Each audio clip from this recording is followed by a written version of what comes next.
एक कथा याद आ गई, मैं सुनाता हूँ, आप लोग जानते भी होंगे। एक बार भक्ति कालीन युग जब चल रहा था तो सूरदास जी महाराज और श्री तुलसीदास जी महाराज दोनों की मुलाकात हुई। तो बड़ा ही भाव तो दोनों का बड़ा दिव्य है, ये किसी से छुपा नहीं है। अच्छा, दोनों अपने अपने इष्ट को लेकर के इतने एकदम तटस्थ थे, यहां तक कहते थे, कह रहे हमारे राम जी श्रेष्ठ हैं, तो वो कहे हमारे कृष्ण जी श्रेष्ठ हैं।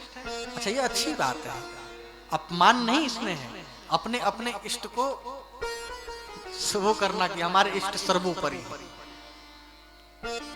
तो अच्छा भाई, किसके हैं सर्वोपरि, चलो पता लग जाएगा, कल 12 बजे ठीक है ही मिला जाएगा, तराजू पे हम लोग चढ़ के नापा जाएगा। तुम भी अपने श्री कृष्ण का आवाहन करना, हम भी अपने श्री सीताराम जी का आवाहन करेंगे, और जो भाई सर्वश्रेष्ठ होगा उसका पलड़ा भारी पड़ जाएगा। अगले दिन ठीक 12 बजे जब दोनों लोग आए तो श्री सूरदास जी और श्री तुलसीदास जी दोनों लोग तराजू पर बैठे। तो सबसे पहले श्री सूरदास जी ने आवाहन किया, हे प्रभु, ये सब आप ही की श्रेष्ठता के लिए कर रहे हैं, सो आज भक्त की लाज रखिए, आप हमारे हृदय में आकर के विराजमान हो जाइए। बुलाया तो भगवान आ गए, जैसे ही उनके हृदय में आए तैसे सूरदास जी का पलड़ा जो है वो भारी पड़ गया। अब कहे कि अब आपकी बारी। तो तुलसीदास जी कहते हैं कि हे श्री सीताराम, आकर के हमारे हृदय में विराजमान हो जाइए। अब जैसे उन्होंने याद किया तो फिर इनका पलड़ा भारी पड़ गया, कुछ देर तक भारी रहा। अब सूरदास जी को थोड़ा मन में भाई आक्रोश हुआ, मन में दुखी हुआ, बिना बोले बेचारे उठ करके चले गए। और जाकर के पटरे पर छोटे से उनके गोपाल जी थे, ऐसे पटरा जाकर खिसका दिया। कहते हैं तू जब इतनी प्रेम करने वाली गोपियों का नहीं हुआ है, तू अपने माता पिता का नहीं हुआ, जेल में उन्हें छोड़ के चला गया।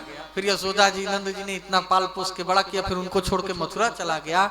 जब मथुरा वासियों ने तुझे चाहा तो उनको छोड़ के द्वारिका चला गया, द्वारिका वालों ने चाहा तो उनको छोड़ के बैकुंठ चला गया।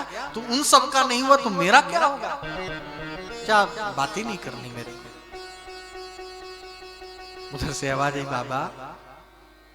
सूरदास जी कहते हैं बोलो मत, तुम एकदम तुम बात करने योग्य नहीं। अरे बाबा, मेरी बात तो सुनो, पहले मेरे एक प्रश्न का उत्तर तुम दे दो, फिर उसके बाद अगर तुम नाराज रहना चाहते हो तो रह लेना। अच्छा बताओ। बोले कि ये बताओ, 2 लोग भारी होते हैं कि 3 लोग भारी होते हैं? तो उस बात समझ में नहीं है, क्या पूछना चाहते हो आप? याद करो, कल आपने मुझे जब बुलाया, जैसे ही आपने मुझे याद किया कि हे कृष्ण तुम जहां कहीं भी हो मेरे हृदय में आ जाओ, मैं दौड़ा दौड़ा चला आया। तो इस पलड़े पर तो हम और आप 2 लोग हो गए। याद करो तुलसीदास जी ने क्या कहा था कि हे सीता राम जी हमारे हृदय में आओ। अब सीता जी, राम जी और तुलसीदास जी, ये 3 लोग हो गए ना भाई, भारी तो होंगे। तब जाके सूरदास जी की आंखें खुली। वहीं से ये देखिए, ये भाव की बात है। वहीं से सूरदास जी की जब ये भाव उन्होंने देखा तो वहीं से सूरदास जी ने युगल उपासना के ऐसे सुंदर सुंदर पद बनाए। महाराज पहले तो भगवान श्री कृष्ण के लिए ही केवल गाते थे, लेकिन अब श्री किशोरी जी के साथ भगवान श्री कृष्ण का पद उन्होंने गाया। और फिर क्या कहा जाए, उनके पद का वर्णन क्या किया।